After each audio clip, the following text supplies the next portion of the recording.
eng yangi komediyalik ovozliq asari To'rt do'st. Avtori O'tqosh Begim. 5-qism. Kechining havosi so'rin bo'lib, odamga bekla xo'sh yoqadi. Yo'lning ikki tarafidagi chiroq nuri oyning nuri bilan qo'shilib, bu kechini texmi go'zal tusga kirgizgan edi. Uyga oz qolganda yo'lning bo'yidagi bir chiroqning ostida ikki odam xuddi optob sunib yotgan yilondek so'zilib yotadi. Qaraganda ular mastak qiladi. Biz amalba ulardan sal yiroqlab to'xtadik. Hey, borayli-chi. Ular mas o'xshaydi. Ularni bir ahmoq qilmaydimi? Mavlonning ko'nikisili yana qo'zg'algan edi. To'xtanglar. Avval men berib ularning kimligini bir o'qib kelay. Ondan bir gap bo'lsinmi? Abduvali Mavlonning so'ziga javoban shundoq dedi. Demasam-u Abduvalining degani bir hisobda to'g'ri edi. Ko'nilarning undaq gapi bor. Yotqonga beqib put sungan yaxshi deydi. Navada yaxshi ishning yomoni bo'lib, bizning bu holatimizni biroz ko'rib qolsa, to'timiz ularning qotiliga aylanib qilishimiz turg'anli gap. Yana kelib Muhammad uchimiz bu mahallaga texan notonish. Abduvali o ikki kishining qishig'i beribla qaytib keldi. Ularni toniy oldingmi? Ha, bizning o'tli qo'shnimiz Davud Seypon bilan uning yon qo'shnisi Samat Qotazkan.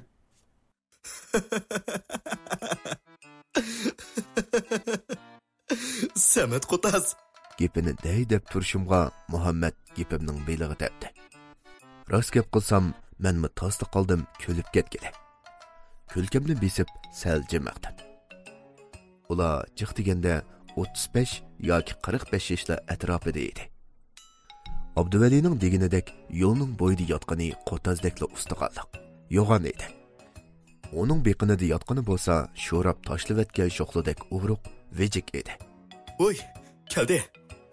U Muhammad bilan Mavlonning hayronlik elikini chaqirishidan Abduvali bilan men ularga nim bo'ldi degan ma'noda qaradik. Ular ikkisi Abduvalining orqasini sharatladi. Ikkimiz hayronlik elikida orqaga qaradik. Orqaga qaradik-yu, ko'zlarimiz yo'g'inab, etilib chiqib ketgudek yo'g'inab ketgan edi. Chunki boyi o'likdek medir-sidir qamay yotgan Davud Seypon bilan Muhammad Qotazlar oldiga 4ni, keyniga 3ni, yonga 2ni dasab daldangshib bizning qishimizga kelishga boshladi. Mana ish o'xshadi. Men Abduvaliga adash endi qanday qilamiz degan ma'noda qaradim.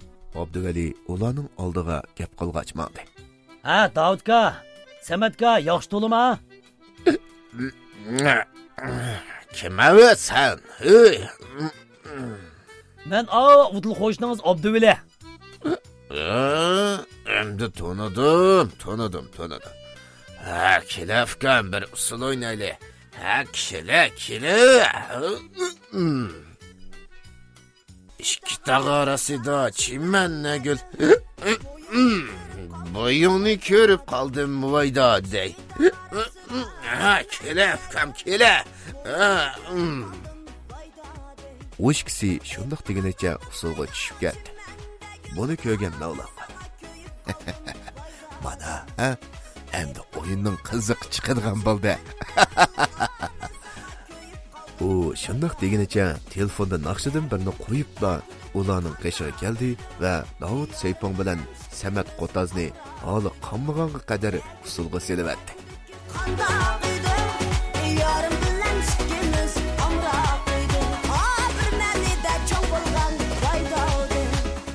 Ularning masligi ozroq eshilgan edi. Adash, endi qaytayli. Biz shundoq qilib uyga qaytib kelsak, chiroq o'chirgan ekan. Biz amalsiz tavuzliqdagi kapida uxladik. Tun yerim bo'lganda pashining dardida uyg'onib ketdim. Ularga qarasam, ular xotirjam uxlayotdi. Gap qilmasa, ma bir mushqimi yaramaydigan mag'ulining sen tozligicha men toz devilay degandek. Mana, chaqa, uda.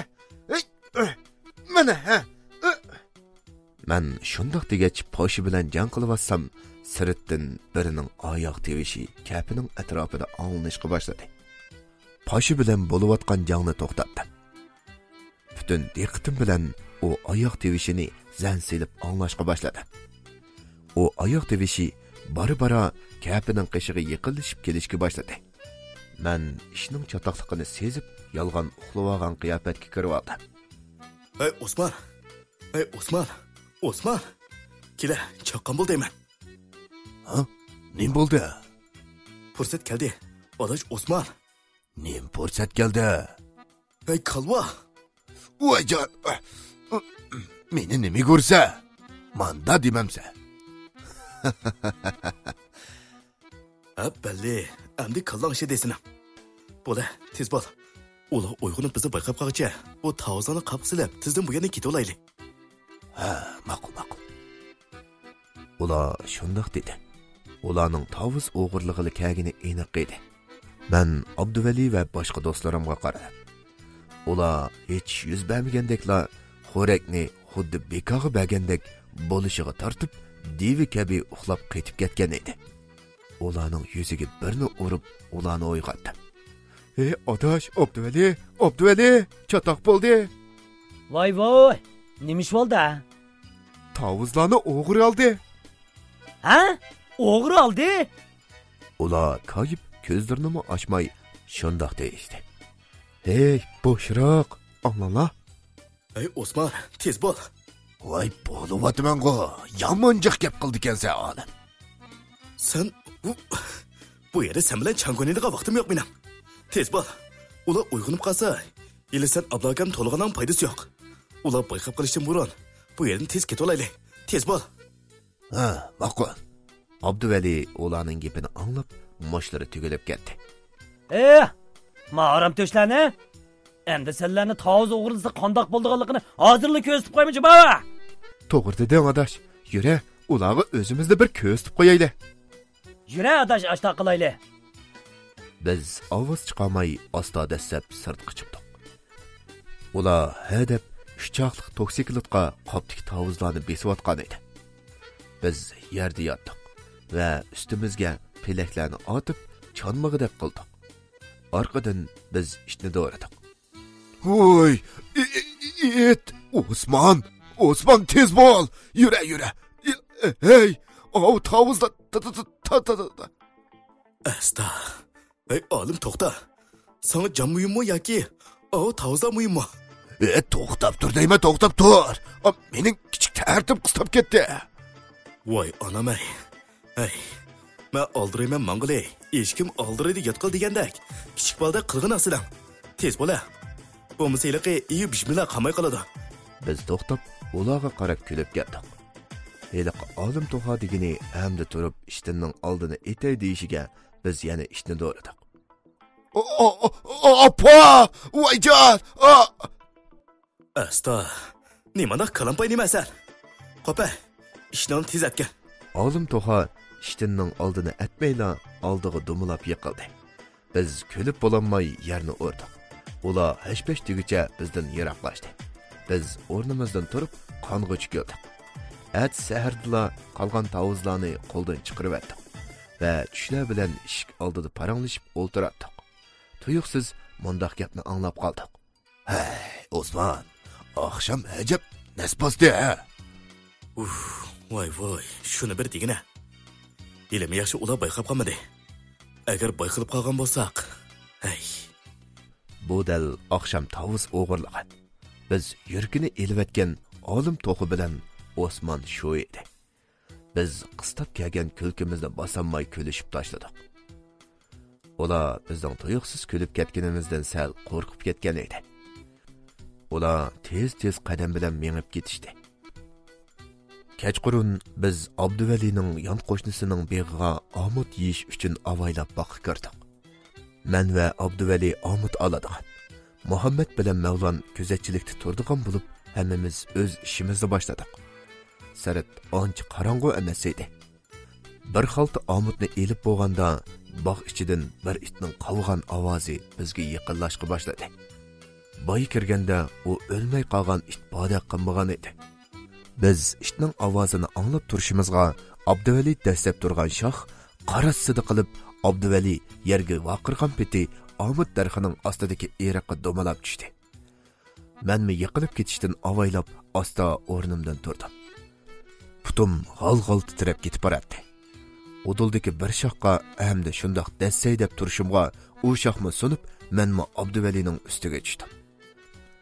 Mavlon bilan Muhammad bizni yo'lab degandek o'rnimizdan turg'izdi. Itmo bizga ozliq qolgan edi. Oxiri bo'lmay biz qayya egiz bo'lsa shu yerga chiqib degandek o'zimizni qochirdik.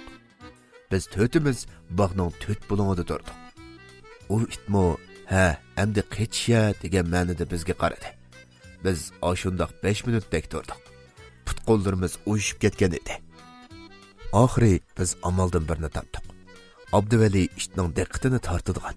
Biz qo'llarimizga kaltak to'qmoqlarni elib, tayyor turadigan bo'lib bitishdik. Mana shunday qilib Abduvali qochdi. It Abduvalini qo'g'lab ketdi. Biz fursatdan foydalanib, atrofdan kaltak to'qmoqlarni elib, Abduvalining kelishini saqladik. Uzoq o'tmayla Abduvalining ovozi anglandi. Tez qechinglar, tez! Tez! Biz Abduvalining so'zini anqiramayla qoldik.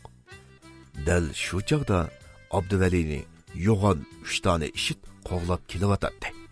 Biz turibla qoldik. Ey, bu yerda cho'ng opangni ko'rganda qoylab turmay, siz qechya! Abduvalining ovozidan tomga darhol yamashdik. Biz yomon tasda bu bog'dan qochib chiqdik. Yo'ldan birsining ovozi anglandi. Ey, tazla! Maktabda senlarga o'g'irlik qilishni o'rgatam-da. Aqli dimbisiga o'tab qolgan shumlar. Galstondek biri qo'lida yo'g'on bir kaltakni tutqunicha biz tarafga qarab itilib kelyotdi. Biz qochdik. Biz uyga yomon tasdi kirib oldik. Üstü boshlarimiz xuddi go'rdan chiqqan o'likdek bo'lib ketdi. Biz üstü beshimizni qiyiqishtirib, karvatga chiqib baldurla aram oldik. Atsi tushlik tomoqni yeb bo'lgandan keyin biz bir-birimiz bilan qo'shilib uylarimizga qaytishdik.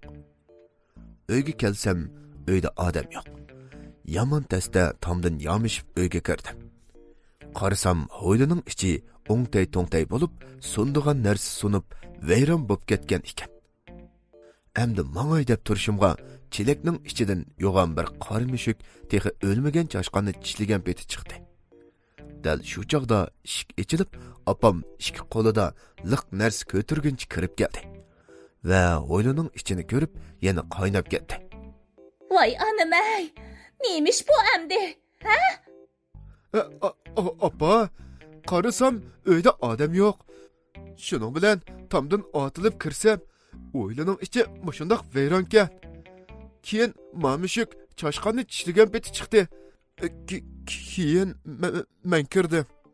Ha, qaraganda mushuk chashqan tutaman deb uyning ichini mushundoq. Ha, mushuk. Hey go'y, sen meni nima ko'rayapsan, ha? Opam shundoq deginicha qo'ldagi narsani tashlabla, kaltakni elibla meni qo'g'lab ketdi. Mazkur asarim mushuyada oyoqlashdi. Har xil nodir ovozliq asarlarni anglamoqchi bo'lsangiz,